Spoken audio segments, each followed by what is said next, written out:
Hi there, my name is Emma Lemke and I'm fairly new to YouTube, just sharing motherhood and lifestyle videos, and in this video I want to share with you the birth story of this gorgeous little girl, Tora.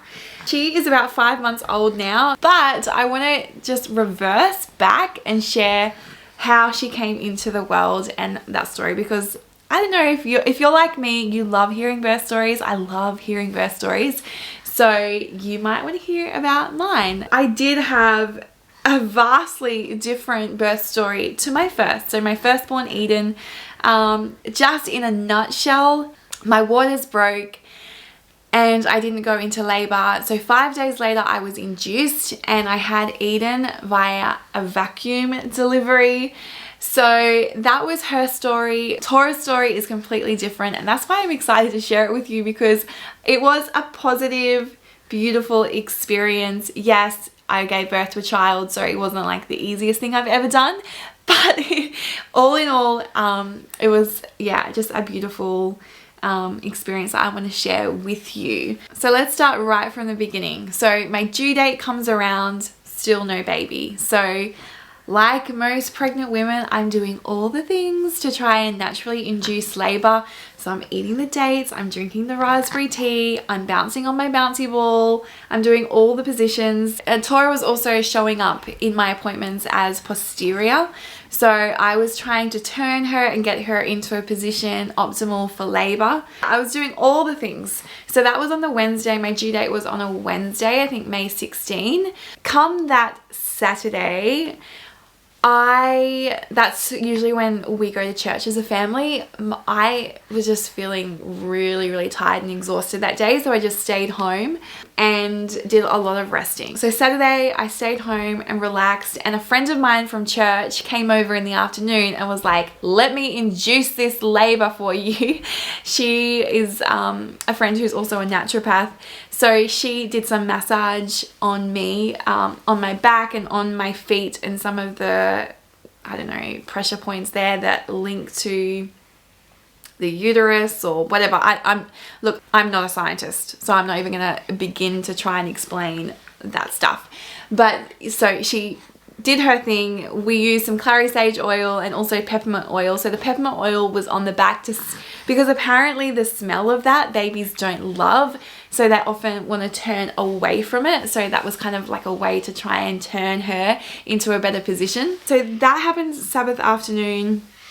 That night, went to bed as per usual, was just laying in bed actually reading or scrolling Instagram, let's face it, or I was doing something, I can't remember exactly.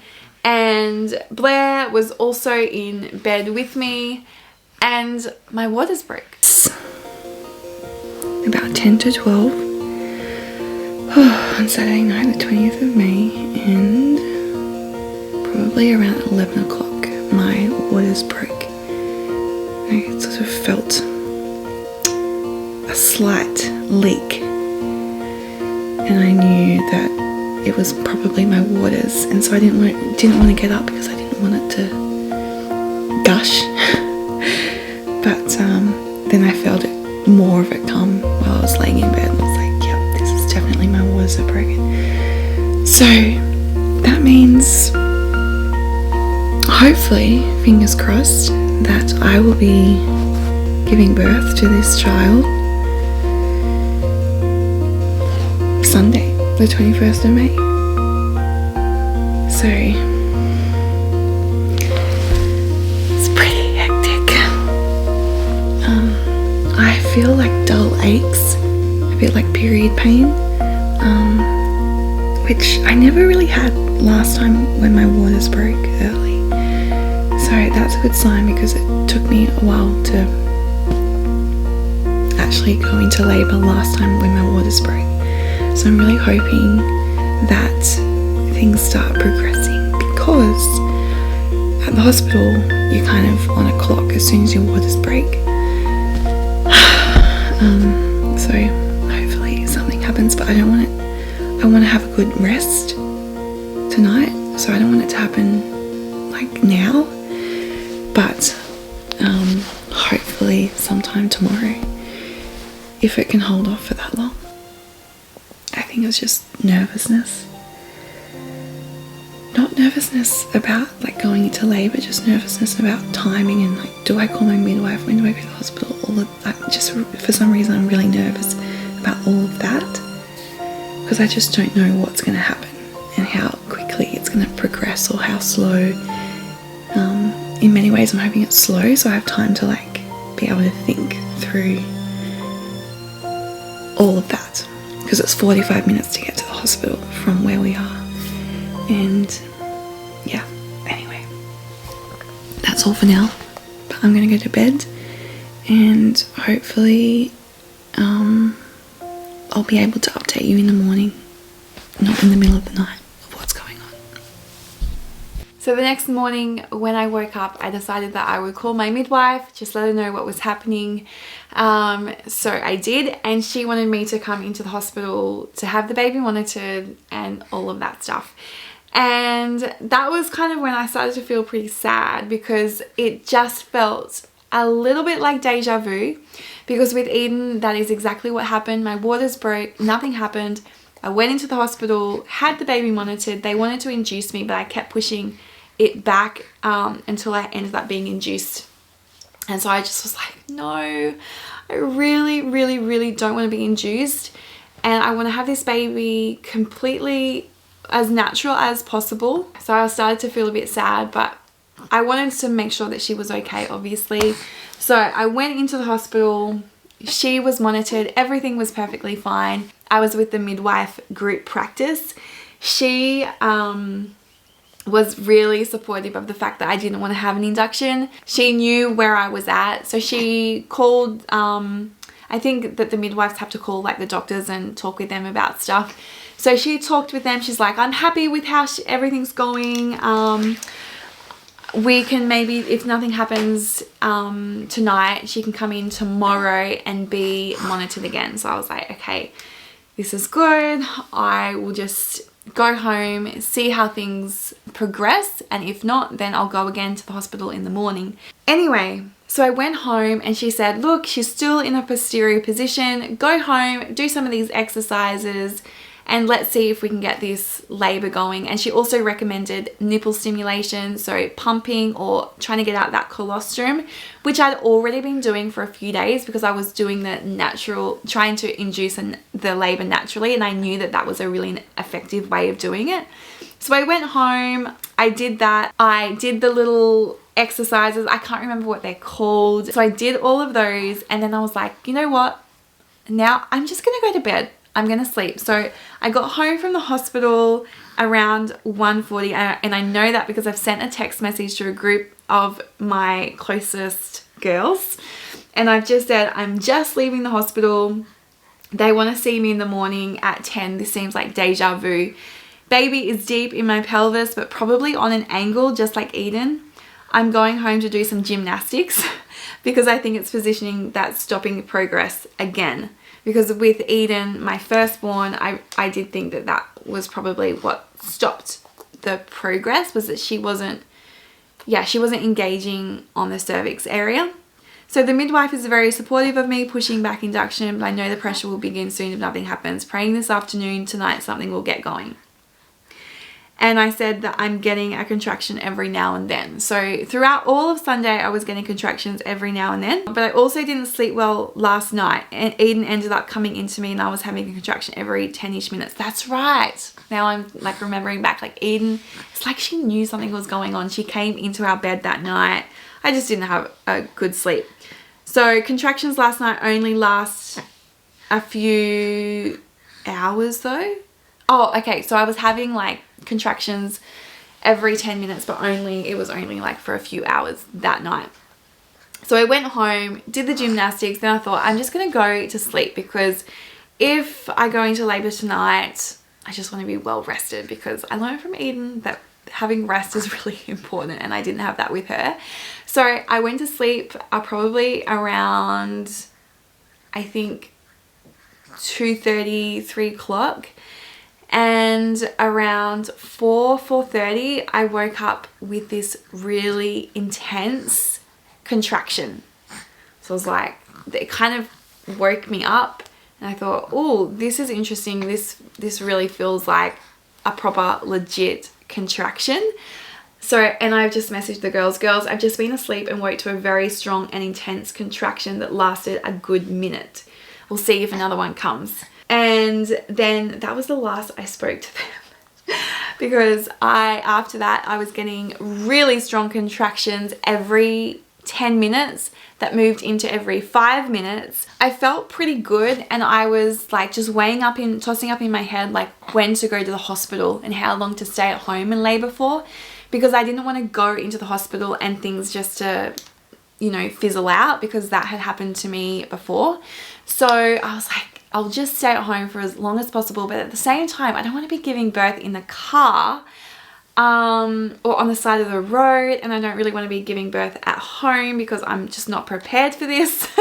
So I kind of, that was all in the back of my mind. I was trying to relax as much as possible and just like, just try and, you know, take or bear the contractions as much as I could, just at home.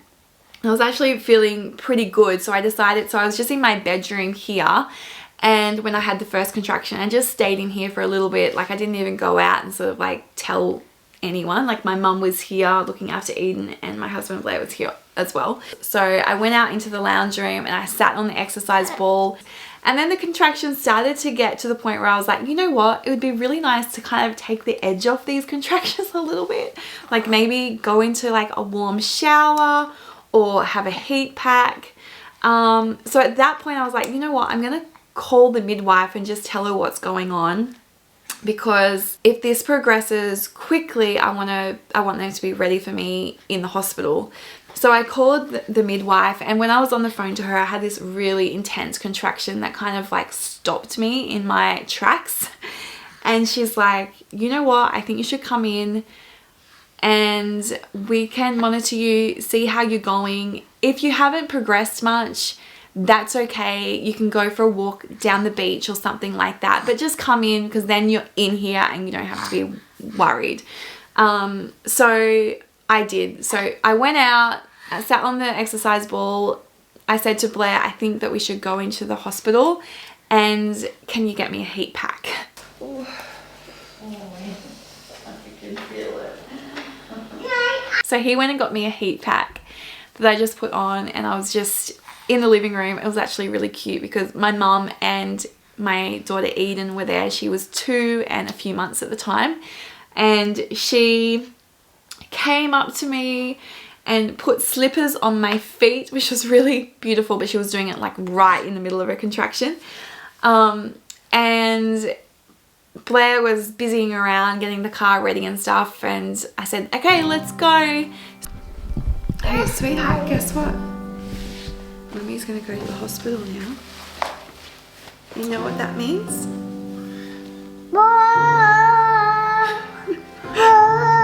Look, your little sister's gonna come out.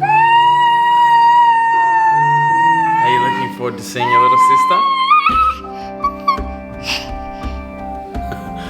Say hello.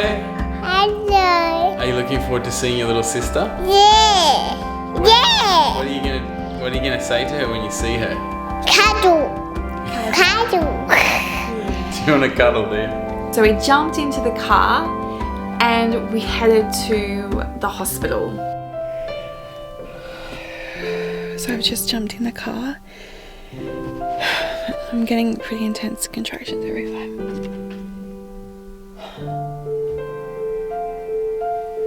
Every 5 minutes, and in between that is just a dull, well, not even dull, just an intense ache. So they've told me to come in. It's a 45-minute trip there, so a lot can happen in that time.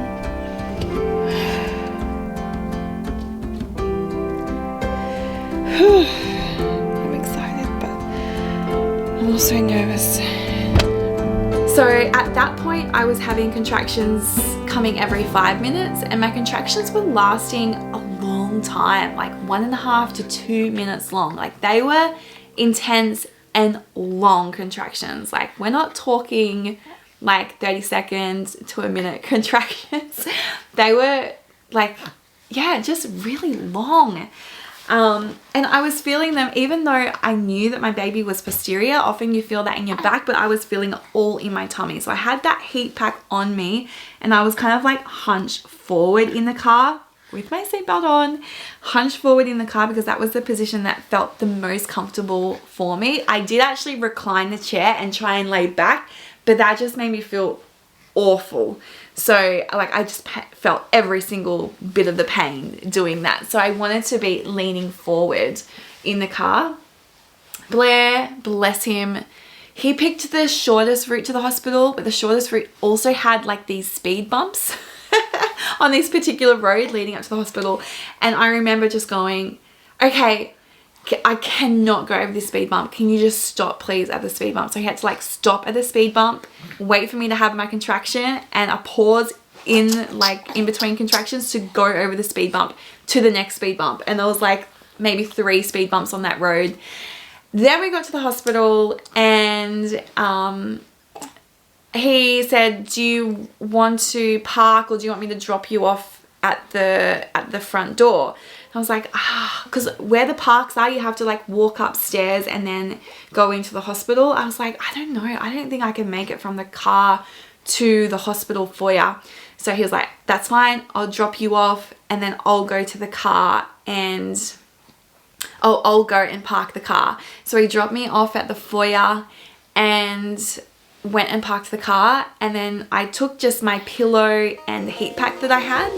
And so I walked into the foyer and there's like people sitting in the chairs, like waiting for the emergency department or whatever, like the different sicknesses and stuff. And there was this one family sitting in the foyer, and there wasn't many chairs, but I just found one and I couldn't sit on it. Like that's the last thing that I felt like doing. So I knelt down, I put the pillow on the floor, I knelt onto the pillow and put my arms like onto the chair with my heat pack.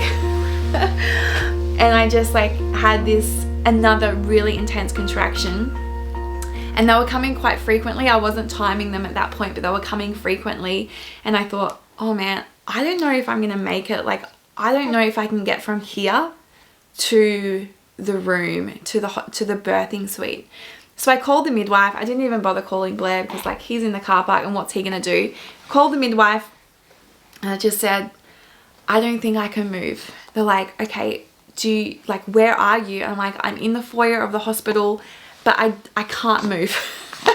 So they come down, they've got a wheelchair. By that point, Blair's come back from the car park and he's like, what are you doing on the floor? Like he had no idea how far along I was. And I guess in many ways I didn't really know because I was induced with Eden. The contractions that I was feeling this time around were a lot milder than that. Well, not a heap milder, but they were different. It was just different. And so I just didn't know where I was. And I felt like I was handling the contractions quite well. I just thought there's worse to come yet.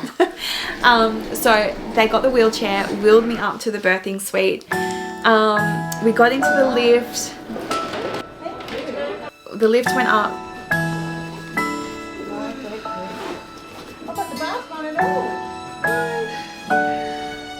We got into the birthing suite, and as soon as I got in there, it was just like my body knew, okay, you're here now, it's time.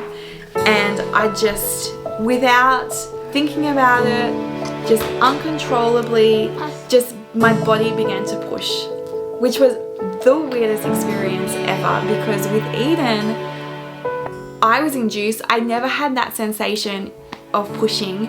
It was just people telling me, hey, you need to start pushing now. And I was just pushing. I pushed for 2 hours with Eden before, and she didn't come out. So she had to be vacuumed. But I never ever felt like I wanted to push, but it just came upon me, this feeling, this urge just to push.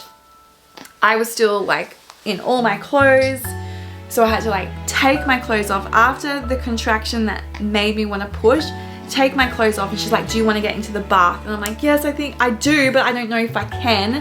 And so another contraction came, went outside of the bath, and then when that had stopped, I was like, this is really hard. I want to get into the bath because I want something to make this feel just a little bit better. Yeah, so I got into the bath and that felt really nice.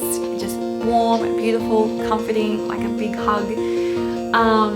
And then, yeah, with every contraction, I'm pushing the baby out.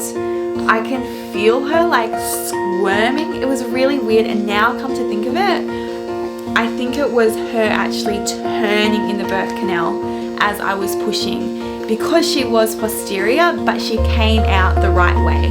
So I could actually feel that. I could feel her turning, and it felt like every push, it was kind of like she was coming back up or turning around. I don't know, it was just weird. Just such a weird feeling. I had about 3 contractions in the bath, push, and then her head came out. And I just remember saying, praise the Lord. And that was just the biggest relief for me, because A, it took me so long to get to push Eden out, and B, with this one, like, I was just like, it was just, you get to the point where you're like, I just want the baby out. And yes, her hair was out. I knew that was the hardest bit done. Next contraction, a push, and she comes out. The cord was wrapped around her neck a few times, so we had to like untangle her. And then it was just beautiful, because I got to literally deliver her myself, like feel the head, feel her coming out, lift her, like spin her around under the water to unravel the cord. Hey! With the assistance of the midwife, and then bring her up to me and to my chest. But that, unfortunately, was only a split second of a moment, because they realized that she hadn't cried or anything, and she wasn't breathing. So the midwife grabbed her, did all the things to try and like get her going. And then, yeah, she was responding to that every now and then, and I think that she would have been fine, but they decided to take her over to the oxygen just to give her that extra little support and help her to get going, because it was such a fast delivery. Like it was like a 15-minute like getting her out. I think that she was in a bit of shock, and I'm not really sure exactly, but that's kind of what the midwife said. She was like, I think that she was just in a bit of shock. It just happened really fast. And yeah, so took her over to the oxygen, gave her a bit of support. And then they brought her back over to me, obviously, and we had skin to skin, and she fed almost immediately and beautifully for a very long time. They stitched me up. I had a 2nd degree tear, which I did also with Eden, so that kind of didn't surprise me. And honestly, like, people don't want to tear, and I totally get that and understand it, but it's not horrendous to me. I didn't feel the tear. I didn't really feel the stitches apart from the injection to numb that area.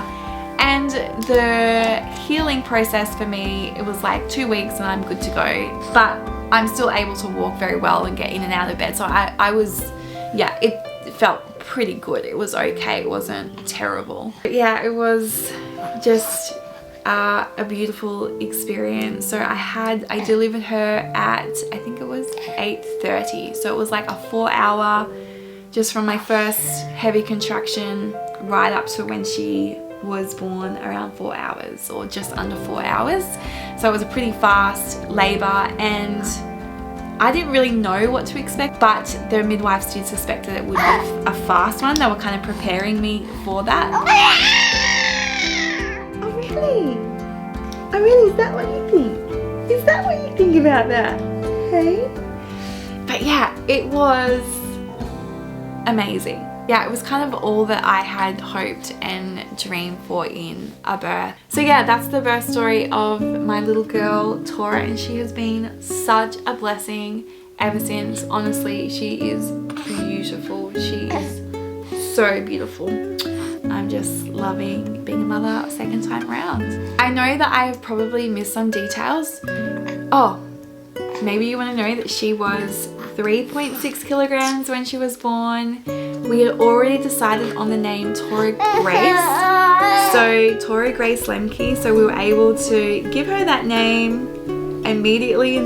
Oh, that was the other thing. Like, my midwife wanted to be able to send me home straight after the birth, but she had a little bit of tachycardia. Is that how you say it? I'm not sure, but like her heart rate kind of was a little bit all over the place. Like, as soon as they took her away from me, her heart rate, like, and monitored her heart rate, it was just a little bit just interesting. So they wanted me to stay overnight just so they could have a look at that. And also she was a little bit congested, I think. Yeah, wanted to make sure that everything was going to be okay, which I was fine with. I wanted to go home as soon as possible, but I was also happy to stay in the hospital if I needed to. So yeah, I stayed the night, and I think I discharged the next day around midday. That's all from me. That is the birth story, and I hope that you enjoyed it. If you did, feel free to like this video and subscribe to see future videos when they come out. Thank you for watching, and hopefully I'll see you in the next one. Bye!